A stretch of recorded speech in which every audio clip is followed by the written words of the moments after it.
ঝিনাইদহে এনসিপির মুখ্য সমন্বয়ক নাসিরউদ্দিন পাটোয়ারি সহ বেশ কয়েকজন নেতৃবৃন্দের উপর হামলা হয়েছে। দুপুরে ঝিনাইদহের কালেক্টরেট জামে মসজিদে জুমার নামাজ শেষে ফেরার পথে তার উপর হামলা চালায় দুর্বৃত্তরা। এতে পুলিশ সদস্য সহ অন্তত আহত হয়েছেন 5 জন।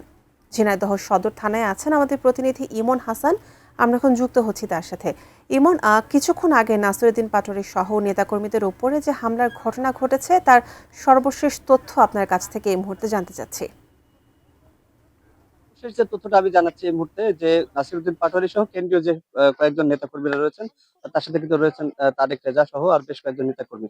তারা ঠিক এই মুহূর্তে আমার পিছনে দেখছেন যে সদর থানাতে তারা কিন্তু সেফলি অবস্থান করছেন এই মুহূর্তে। আমরা যতটুকু জানতে পেরেছি যে আজকে এনসিপির কেন্দ্রীয় ঘোষিত কয়েকটি প্রোগ্রাম ছিল ঝিনাইদহতে।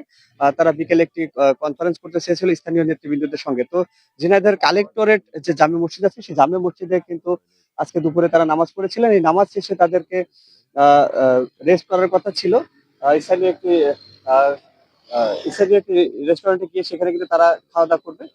পরবর্তীতে তারা নামাজ শেষ করে বের হতে কিন্তু একদল দুর্বৃত্তরা এসে কিন্তু তাদের উপরে হামলা করে। তো আমরা এখানকার এনসিপির যে সকল নেতাকর্মীরা আছে তাদের সাথে কথা বলে যতটুকু জেনেছি তারা কিন্তু বলছিলেন যে এই ঘটনার পিছনে ছাত্রদল জড়িত রয়েছে। তো এখন পর্যন্ত থানাতে মামলার কার্যক্রম প্রসেসিং রয়েছে। এখন পর্যন্ত কাদের বিরুদ্ধে মামলা হচ্ছে সেটা এখন তথ্য পর্যন্ত আমাদের কাছে নেই।